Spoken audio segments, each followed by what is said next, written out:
Hi guys, ನಾನು ಇವತ್ತು ಬಾಳೆಹಣ್ಣಿನ ಬೋಂಡ ಮಾಡಿ ತೋರಿಸ್ತೀನಿ. ಮನೆಯಲ್ಲಿ ಬಾಳೆಹಣ್ಣು ಕೆಟ್ಟು ಹೋಗಿದ್ರೆ ಏನು ಮಾಡ್ಬೇಕಪ್ಪ ಅಂತ ಚಿಂತೆ ಮಾಡೋ ಅವಶ್ಯಕತೆ ಇಲ್ಲ. ಅದಕ್ಕೆ ನಾನು ಬೋಂಡ ಮಾಡೋದು ಹೇಳ್ಕೊಡ್ತೀನಿ ಇವತ್ತು. ನಾನು 2 ಬಾಳೆಹಣ್ಣು ತಗೊಂಡಿನಿ. ಪೂರ ಹಣ್ಣಾಗಿ ತಗೋಬೇಕು, ಕಾಯಿ ಇರಬಾರ್ದು.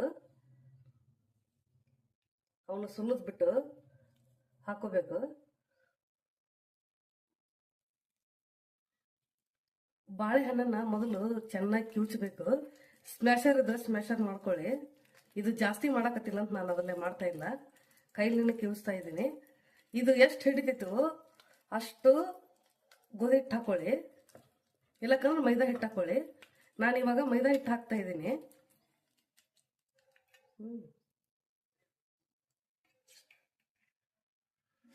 ನಾ 2 ಸ್ಪೂನ್ ಹಾಕಿದ್ದೀನಿ. ಇವಾಗ ಬಾಳೆಹಣ್ಣಿಗೆ ಮೈದಾ ಹಿಟ್ಟು ಹಾಕಿ ಕಲಸಿದ್ದೀನಿ ನಾನು. ಇದಕ್ಕೆ ನಿಮ್ಗೆ ರುಚಿಗೆ ಎಷ್ಟು ಬೇಕೋ ಅಷ್ಟು ಸಕ್ಕರೆ ಹಾಕೊಳ್ಳಿ.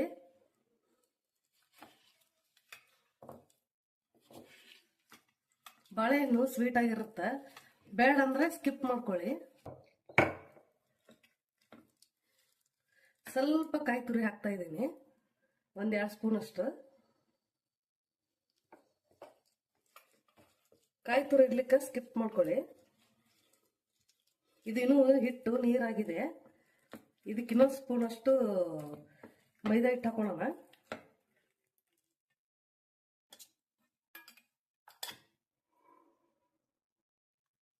ಅದು ಗಟ್ಟಿಯಾಗಿ ಬರ್ಬೇಕು ಹಿಟ್ಟು.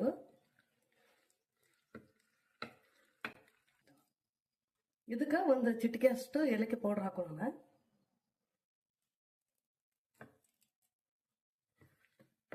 ಎಲ್ಲ ಸೇರಿಸಿ ಬೋಂಡ ಹಿಟ್ಟಿನ ಹದಕ್ಕೆ ಬರ್ಬೇಕಿದು. ಚಿಟಿಕೆ ಅಂದ್ರೆ ಚಿಟಿಕೆ ಅಷ್ಟು ಸೋಡಾ ಪುಡಿ ಹಾಕ್ಬೇಕು ಇದಕ್ಕೆ, ಅಂದ್ರೆ ಉಬ್ತಾವು. ಜಾಸ್ತಿ ಹಾಕೋಬೇಡಿ. ಚೆನ್ನಾಗಿ ಮಿಕ್ಸ್ ಮಾಡ್ಬೇಕು ಹಿಟ್ಟನ್ನ. ಇವಾಗ ಹಿಟ್ಟು ಕಲಸಿದ್ದಾಗಿದೆ. ಈ ಕಡೆ ಎಣ್ಣೆ ಕಾಯಕ್ಕೆ ಇಟ್ಕೊಳ್ಳೋಣ. ಇವಾಗ ಎಣ್ಣೆ ಕಾಯ್ದಿದೆ. ಗ್ಯಾಸನ್ನ ಲೋ ಫ್ಲೇಮಲ್ಲಿ ಇಟ್ಟು ಒಂದೊಂದಾಗಿ ಹಾಕೋಣ.